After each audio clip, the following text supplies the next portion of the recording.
L'overtime de l'apéro. Il y a une loterie? Ah bon? Oui. T'as joué au loto? Qui a gagné le gros lot? Ouais, voilà, c'est qu'est-ce qu'on est drôle. Facile, trop drôle. Trop drôle. Tire mon doigt, Jean-Michel. Ouais, hashtag jeu de mots.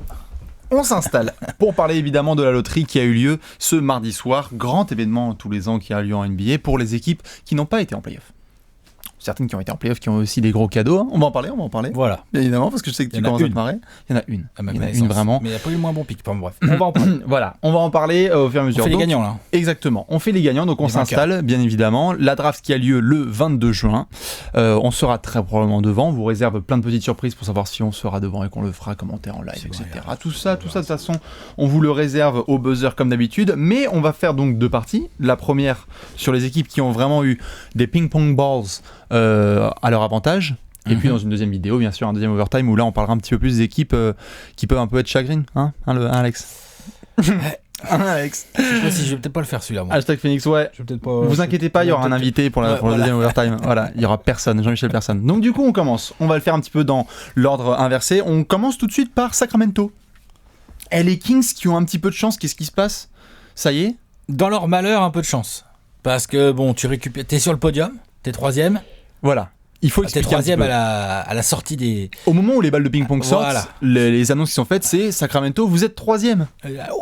Mais Alex, qu'est-ce qui se passe et là, il y a Philadelphie il y a Brian Colangelo qui fait « Allô Vladé, merci pour le pick 3. » Alors, c'est cool, ça fait plaisir. Alors, quand on vous a pris Nick Stauskas, Carl Landry et John Thompson il y a 2 ans, il y avait un tout petit passage juste en bas là, tu sais, avec l'astérisque. C'est au cas où, donc on explique rapidement, au cas où Sacramento rentrait dans le top 3, et bien il y avait la possibilité pour Philadelphie d'échanger. De swap, on appelle ça un swap. Mais donc, pour le coup, Sacramento qui est annoncé aux places 8 et 10 se retrouve en place 5 et 10. Du coup, le 10, ils le gardent. Reconstruction quand même beau gosse. Le 10, déjà, ils l'ont c'est celui des Pélicans. C'est celui des Pélicans, c'est ça. Du trade de Buddy Hield avec des Marcus Cousins. Pélican, pas de pique. Pélican, pas de pique, ça c'est... On en reparle. Pourquoi quand tu peux perdre des Marcus Cousins dans un an? Voilà.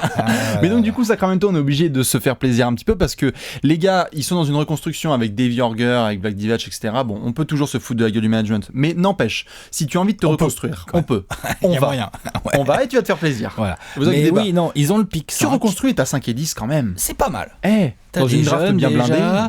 T'as une draft en plus où il y a du meneur. Parce que ça fait partie des petits postes un peu où il y a moyen que ça s'améliore du côté des Kings. Il y a des petits besoins, ouais, tout à fait. Ils ont besoin de 3. Bah, Ty Lawson, il est en cure de désintox. Un titulaire, un remplaçant, puis un troisième. Ah oui, complètement. Voilà. Ils ont personne. Même Divac, malheureusement, il peut plus.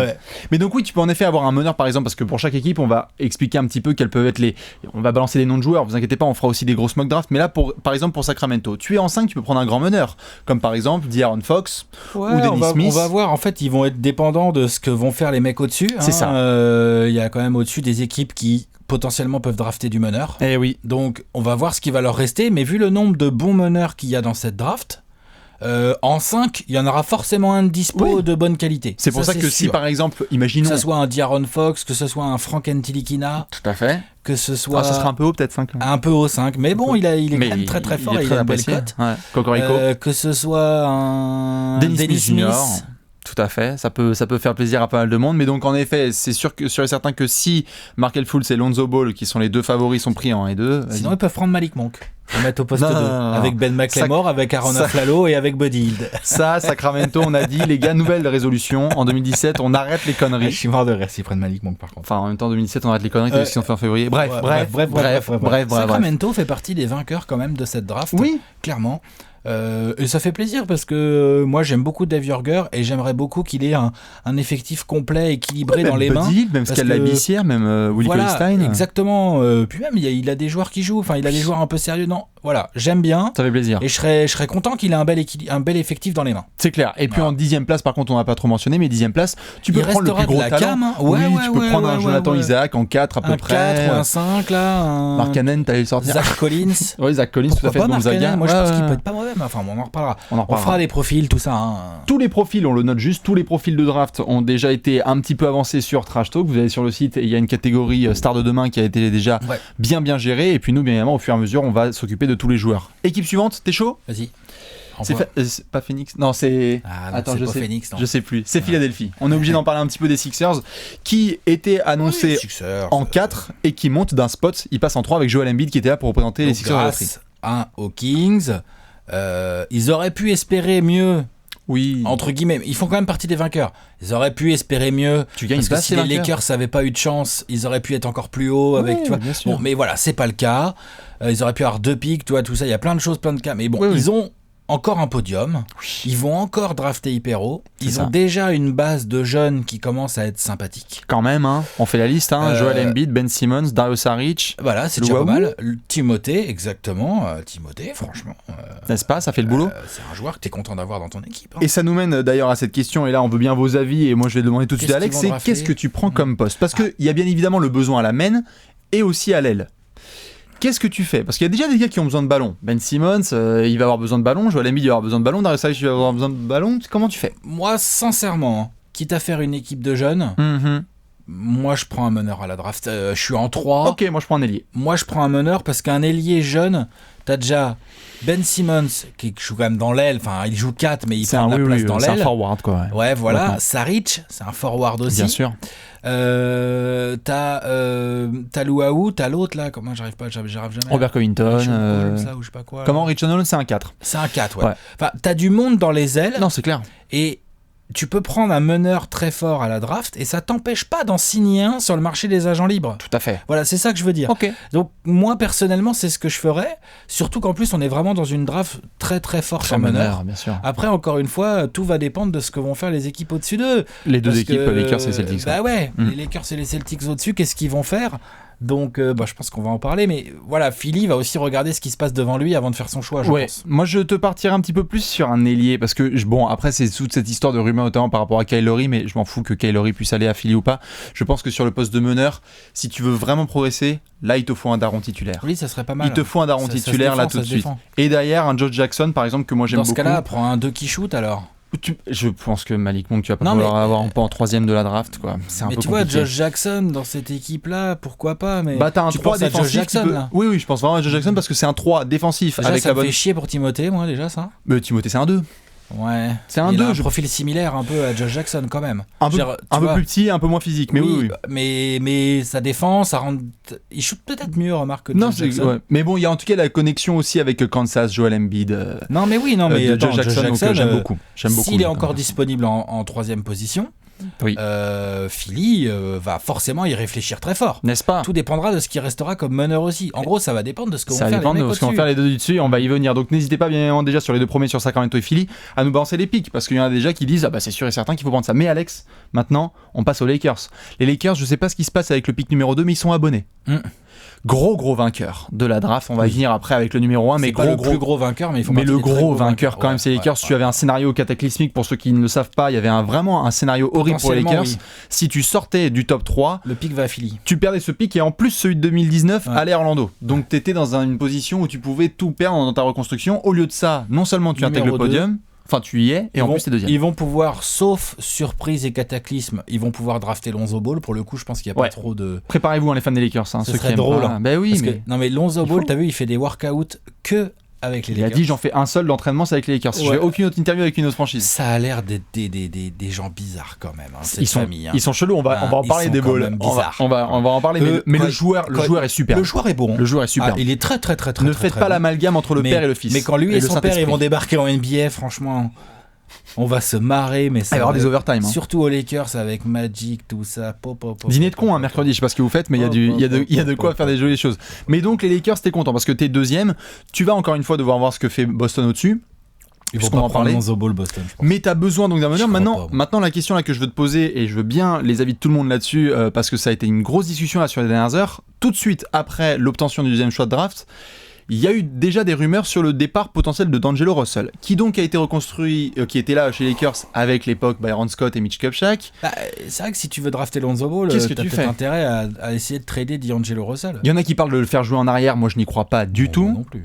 Et tu vas pas faire jouer Lonzo Ball en arrière? Non, Lonzo Ball il fout la balle dans les mains et Russell aussi de toute façon. Ou si tu prends Markelle Fultz, mais bon tu peux pas. Est-ce que par exemple, tiens, question, je te mets on the spot. Markelle Fultz, Lonzo Ball, il a pas fait de workout avec d'autres équipes, ça serait tellement drôle ça. Juste je te mets on the spot. Est-ce que D'Angelo Russell est encore un Laker le 1er juillet?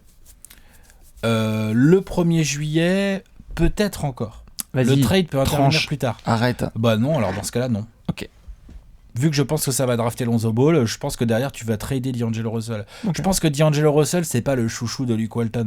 Je vois pas Luke Walton s'opposer, tu vois, au trade de D'Angelo Russell. Surtout Rob Pelinka et Magic Johnson qui sont donc les deux nouveaux décisionnaires de l'équipe. Donc non, je pense que D'Angelo Russell ça sent le trade. Moi je pense que ça arrivera un petit peu plus tard vers le mois de septembre quand ils seront n'importe quoi, tu sais, ils aimeront bien faire un petit transfert. Mais dans tous les cas, les fans de la Lakers Nation, bien évidemment, là c'est le gros kiff parce que t'es deuxième. Mais qui dit Lakers dit Celtics. Et là numéro 1.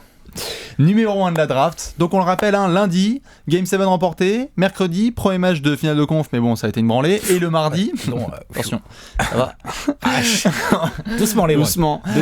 Mais par contre, génial pour Boston, qui est donc non seulement en premier de conférence et en finale de conférence Est. T'es en finale de conf et t'as le first pick, c'est pas mal quand même, t'es bien. C'est la première fois que ça arrive, notamment depuis donc nos amis les Lakers qui avaient pu être champions en 86 et d'ailleurs en 83 ou 2 et qui ont eu James Worthy. 82, pardon. Bon bref. Voilà pour le point historique, le point TBNL. Effectivement, alors là il y a une vraie question à se demander ce qu'ils vont faire. Eux, j'ai envie de te dire, ils ont des clés de la draft dans les mains. Ils ont toutes les options de l'histoire. Parce que si tu veux, ça c'est un pick qui vaut très cher. Oui. Puisque tu as potentiellement du Markel Fultz. J'adore. Et du Lonzo Ball. Il peut être numéro 1 de draft aussi, Lonzo Ball, il a le niveau, il est fort. Et après, en fonction des équipes et tout, est-ce que Boston... Que va faire Boston ? C'est la grande interrogation. Est-ce que tu prends Markel Fultz, qui est un titulaire pour moi en NBA. Ah non, mais il faut l'associer à Isaiah Thomas. Isaiah Thomas a déjà fait des déclarations comme quoi ça lui posait pas de problème, qu'il pouvait jouer sans ballon et Markel tout. Markel l'a dit aussi, il a dit moi je suis grave chaud pour aller à Boston. Ça peut être une paire intéressante, attention. On va en faire. La question, bien évidemment, juste pour vous couper là-dessus un petit peu et nous couper, on va en faire un vrai gros overtime sur cette question de savoir si Boston doit garder ce pic-là. On le fera quand la draft va commencer à arriver, bien évidemment. Voilà, quand ça commencera à chauffer. Là. Voilà, mais donc Boston a toutes les options parce que si on devait un petit peu les décortiquer, tu as non seulement la possibilité d'avoir donc un super joueur à former et qui peut soit former ton backcourt, soit aussi le former un petit peu avec les Jaylen Brown en sortie de banc. Tu peux drafter Josh Jackson en 1 pour renforcer tes ailes. Ça, si t'es couillu. Ou tu peux aussi... tu peux dire à Indiana ou à Chicago. Chips. Ou à Paul George. Ouais. Jimmy Butler, c'est bien Jimmy aussi. Jimmy Butler, ça va, ouais. Tu peux aller voir pas mal de franchises comme ça. Tu peux aller voir tout le monde. Tu peux dire...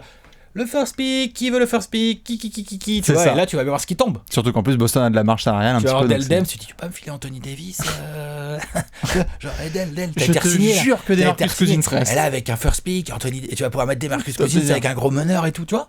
Arrête, tu vas nous faire bander les mecs de Boston déjà qui sont commence pas déjà que les mecs sont chauds. Bah oui, bien sûr. Puis LeBron aussi. LeBron à Boston. Ah merde, il est déjà. C'est un peu compliqué. Il est déjà, il est installé, c'est sa salle de bain en fait. Non mais pour le coup, juste un petit peu pour rester poli. Ouais, t'es resté. Putain, tu fais des progrès. Déjà que tu voulais tailler à je sais pas quoi à Danny Ainge la dernière fois. Bref, là un petit peu c'est pour les 4 équipes qui ont vraiment cartonné. On va mentionner d'autres équipes aussi qui ont fait le boulot. Bon, les 4 qui n'ont pas bougé, surtout en fin de loterie. Tout ce qui est Denver, Miami, Charlotte, Détroit, tout ça. Eux, ils étaient prévus. Dallas aussi n'a pas bougé. Ils sont aux places prévues. Ça ne bouge pas, c'est 14-9 à peu près aux places 14-9. Des gagnants, c'est pas des perdants. Oui, tout à fait. Ils sont à leur place. Dans tous les cas, pour ces 4 équipes un petit peu, n'hésitez pas à balancer tous vos commentaires, que ce soit sur la situation de Boston, est-ce que tu gardes ton pick ou pas. Les Lakers, si tu dois prendre Lonzo Ball. Est-ce que tu drafts Lonzo Ball ou pas? Est-ce que tu transfères D'Angelo Russell? Les Sixers, si tu dois prendre un ailier ou un meneur. Et puis enfin, nos amis de Sacramento, si tu dois juste changer de sport. Voilà à peu près. Donc du coup, on se retrouve avec la deuxième vidéo sur les perdants de la loterie.